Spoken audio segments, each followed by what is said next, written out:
दोस्तों नमस्कार। इस समय आप लोग देख रहे होंगे देश में एक घटना बहुत ज्यादा चर्चा में है। उसका कारण है कि आजाद भारत में पहली बार किसी युवक ने सिस्टम के खिलाफ, व्यवस्था के खिलाफ हथियार उठाया। इसके पहले भी ऐसी घटनाएं हुई हैं। ये नहीं कह सकते कि आजाद भारत में पहली बार हुआ। पहली बार इसलिए कहा जा रहा है, उसे क्रांतिकारी कहा जा रहा है क्योंकि उसने अपनी मांगों के लिए नहीं, देश में शोषित वंचितों की मांगों के लिए सिस्टम के खिलाफ जब उसकी नहीं सुनी गई तब उसने हथियार उठाया। इसके पहले भी तमाम लोग हथियार उठाते रहे, लेकिन अपनी मांगों को लेकर के इसकी कोई मांग नहीं थी।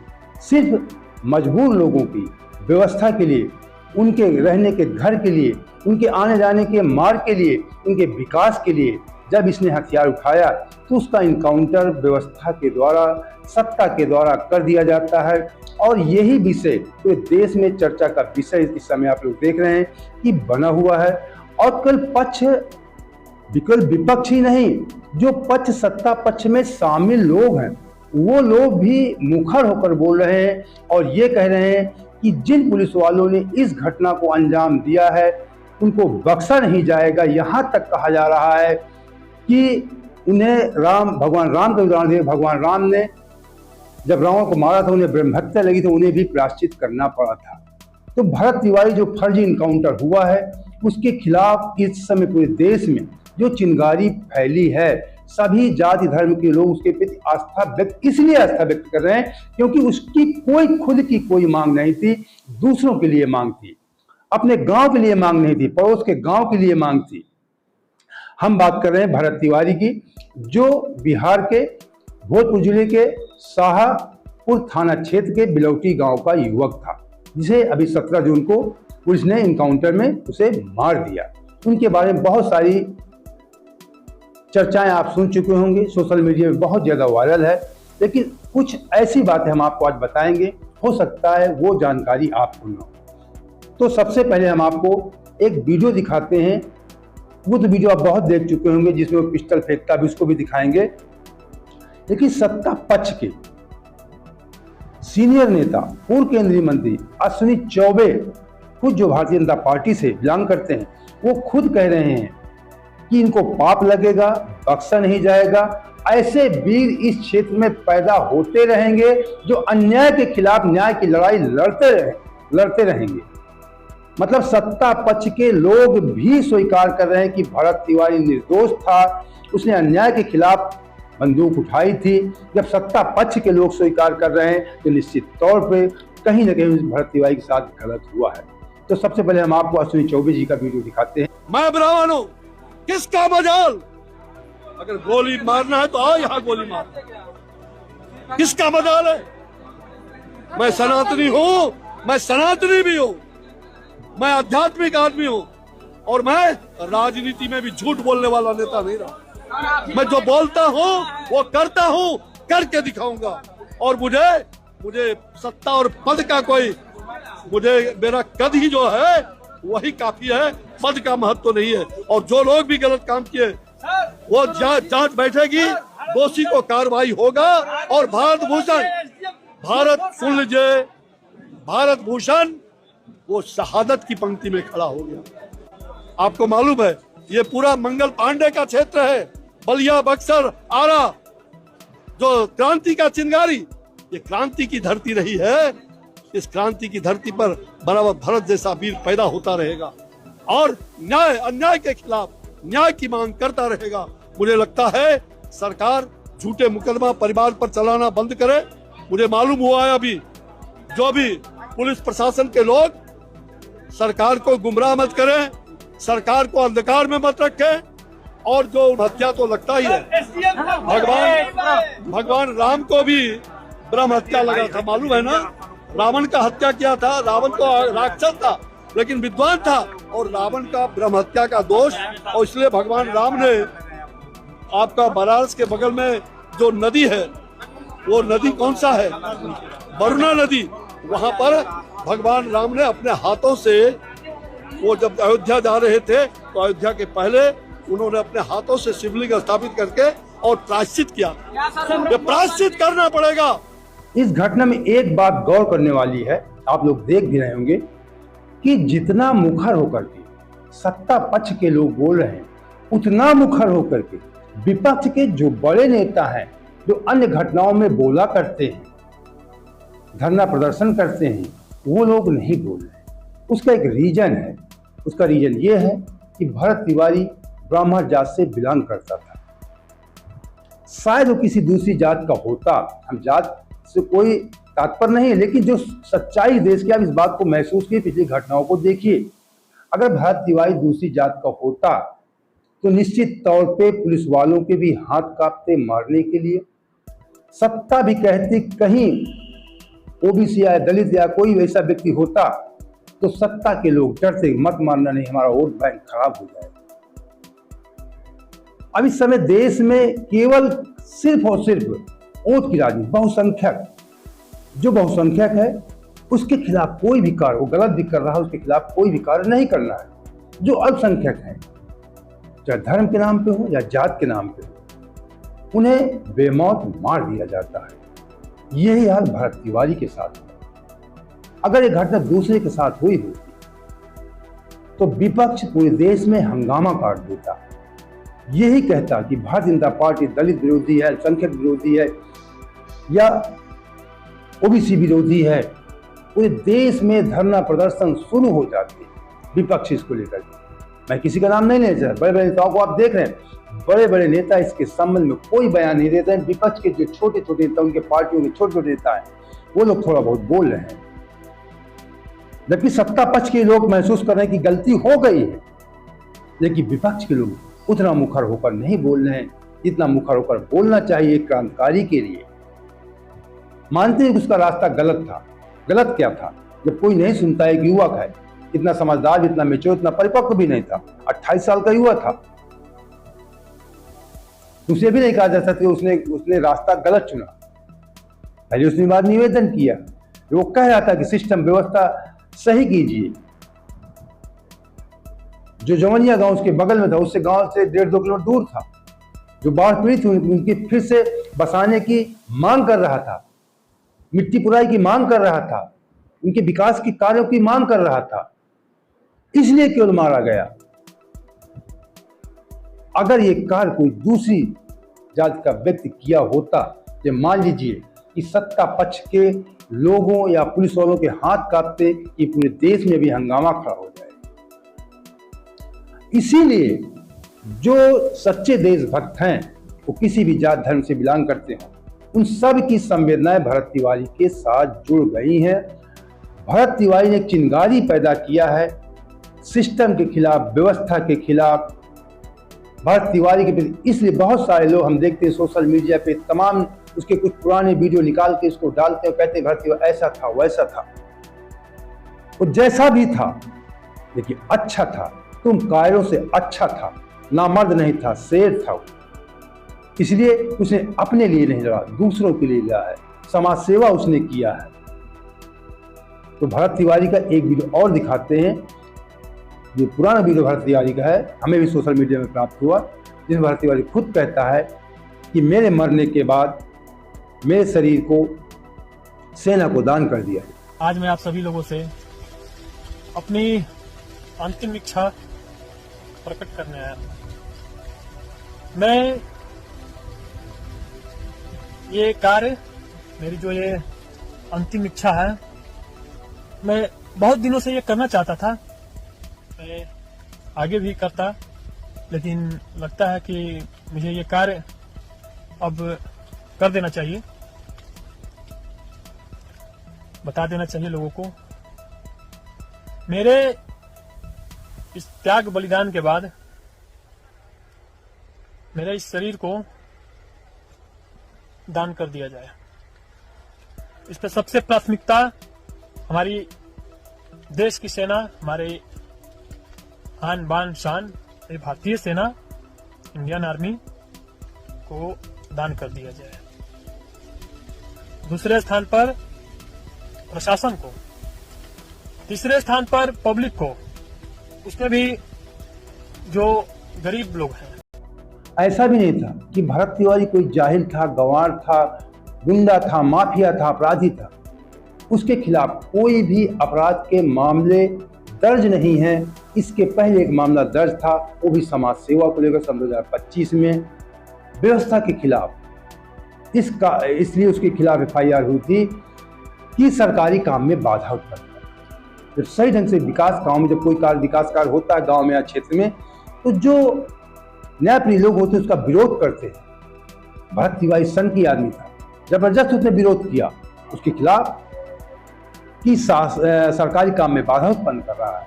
कह रहे थे अच्छा काम हो। तो इसके पहले 2025 में उसके खिलाफ FIR हुई थी इसी बात को लेकर के, विकास को लेकर के, कि सही ढंग से काम कीजिए। तो आपको बता दें, भरत तिवारी का थोड़ा सा उसके बारे में बैकग्राउंड बता लीजिए। वो BSc ये था, शिक्षित युवक था वो। और भरत तिवारी के जो पिताजी थे बिहार पुलिस में चालक पद से सेवानिवृत्त थे, वो घर में रहते थे। भरत तिवारी कई वर्ष प्रतियोगी परीक्षाओं की तैयारी किया। नौकरी न मिलने के बाद वो जन कल्याण सामाजिक कार्यों में जुड़ गया। सोशल मीडिया के माध्यम से लोग अपनी जो उसकी मांग होती उनको उठाता था सरकार से। जो स्थानीय लोगों ने बताया कि किसी की भी कोई समस्या होती थी तो भरत तिवारी उनकी खुलकर मदद करता था, निस्वार्थ मदद करता था। ये क्षेत्र के लोग बता रहे हैं। जो एक ताजा विवाद था, ये आपको जानना चाहिए। क्यों?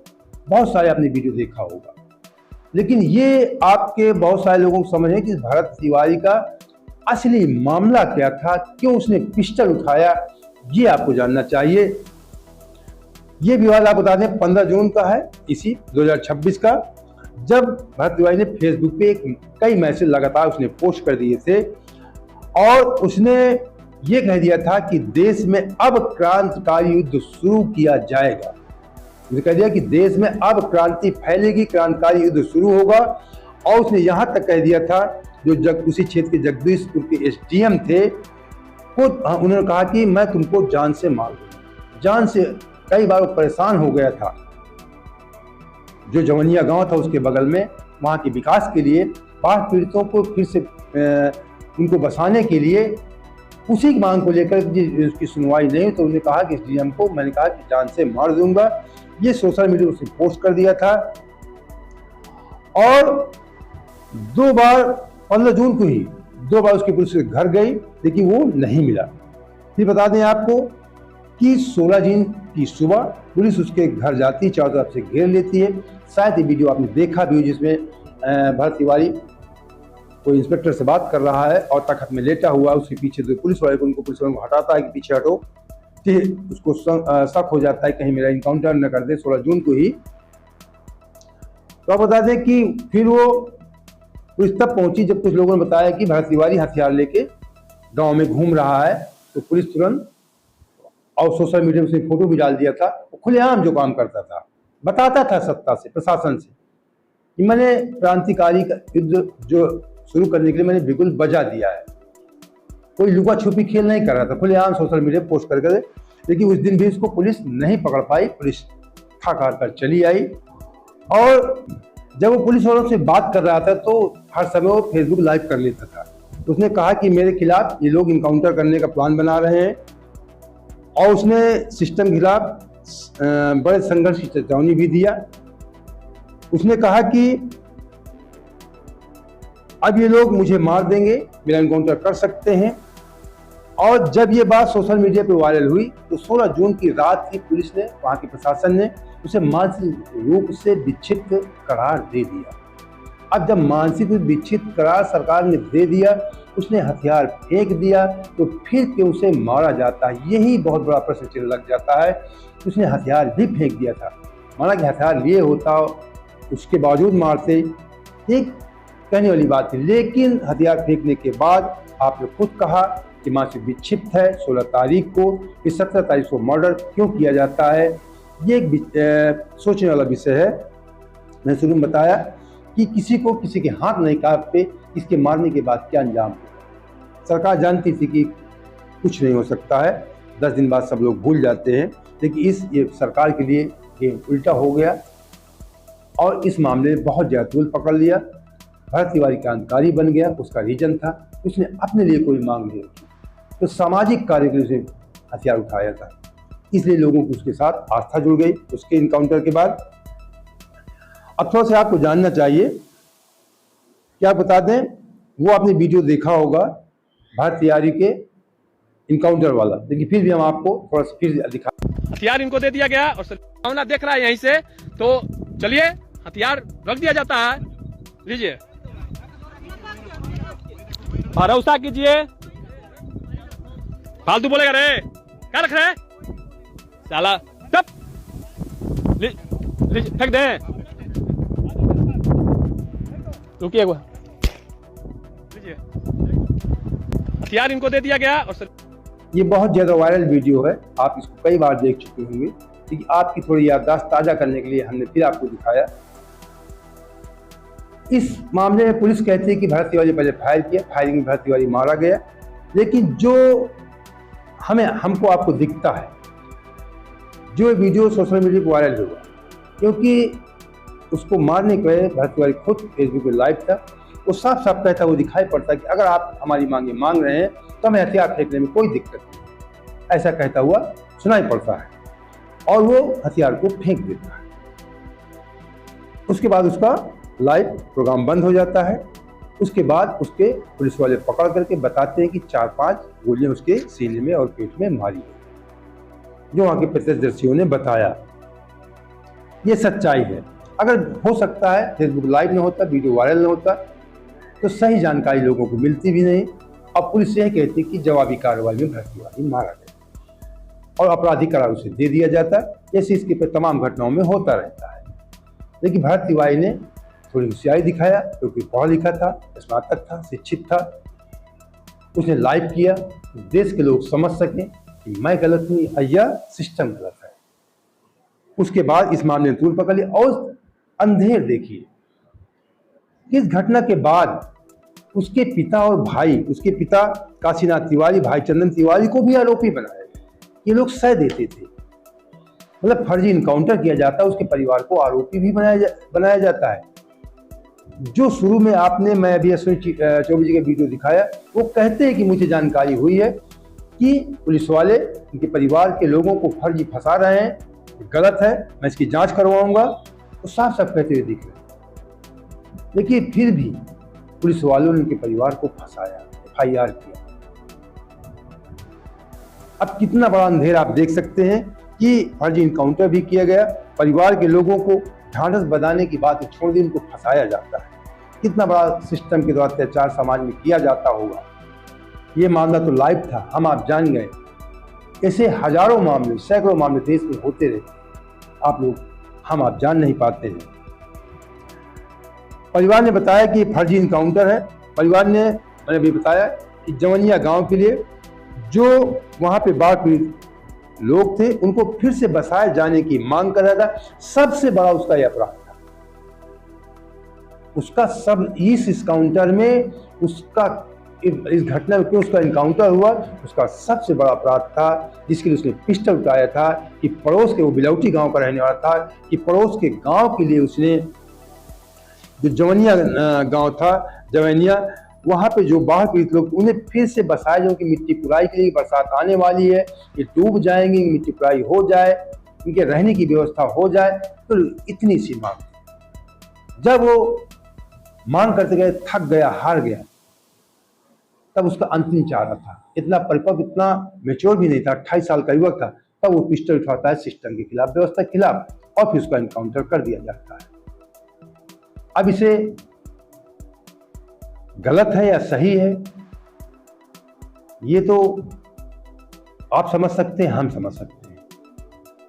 लोग, एक थका हारा मजबूर व्यक्ति क्या कर सकता है? यही हाल कांग्रेस भी करते थे। जब क्रांतिकारियों की मांग नहीं पूरी करती, उनके साथ शोषण होता था, तो वो लोग भी हथियार उठाते थे, उन लोगों को भी आतंकवादी कहा जाता था। वही हाल भरत तिवारी के साथ हुआ है। इसके पहले भी उसने 2025 में जो सरकारी काम था, सरकारी काम में बाधा उत्पन्न करने, उसमें जेल उसे भेजा गया। बाधा का मतलब कि विकास कार्य में सही ढंग से नहीं हो रहा है, उसको सरकार कहती है कि सरकारी काम में बाधा उत्पन्न कर रहा है।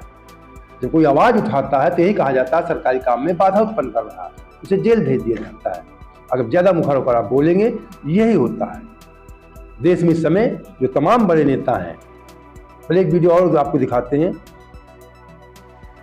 चलिए फिर अगली वीडियो में दिखाएंगे आपको भी। थोड़ी आप पे चर्चा कर लेते हैं। जो देश के बड़े नेता हैं, जो इस समय पीडीए, ओबीसी, दलित, अल्पसंख्यक की तमाम तरह की बातें करते हैं, समाज को बांटने की राजनीति करते हैं, भरत तिवारी कई वीडियो में कहता हुआ दिखाई पड़ता है, नेताओं को धिक्कारता है कि तुम लोग दलित, ओबीसी, एससी जात की बात, मैं जात की, मैं देशभक्त हूं, मैं सबके लिए कार्य करता हूं। हमने ऐसा वीडियो भी देखा, आपने भी देखा होगा। वो लोग भी जो समाज को बांटकर राजनीति केवल सत्ता पाना चाहते हैं, उनको हमसे आपसे कोई हमदर्दी नहीं। जो सच्चा देशभक्त होगा, वो देश का किसी भी जात धर्म का व्यक्ति मजबूर होगा, इसकी समस्याएं होगा, निस्वार्थ उनकी समस्याएं उठाएगा, उनके लिए लड़ाई लड़ेगा, वही सच्चा देशभक्त है, वही सच्ची राजनीतिक पार्टी है।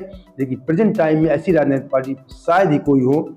सब केवल किसी एन के प्रकार ने देश में आग लग जाए, देश में गृहयुद्ध छिड़ जाए, उसे कोई मतलब नहीं है। दलित, ओबीसी या अल्पसंख्यक इनकी राजनीति करते रहेंगे, लेकिन समाज को, जो समाज में सही लोग बात उठाते हैं, उनका कभी समर्थन नहीं करते। भरत तिवारी जैसे लोगों का, मैं कुछ बड़े नेता आप समझ रहे होंगे, जो समय इसके समय जात की राजनीति कर रहे हैं, वो लोग चुप हैं, नहीं बोल रहे हैं। ये इनका कहीं न कहीं घिनौना रूप दिखाई पड़ता है। दोस्तों, अगर आपको ये वीडियो हमारा अच्छा लगा है तो मुझे सब्सक्राइब कर लीजिए। लोगों तक सही जानकारी पहुंचे, इसके लिए हमारे वीडियो को लाइक और शेयर भी कर दीजिए। जय हिंद, जय भारत।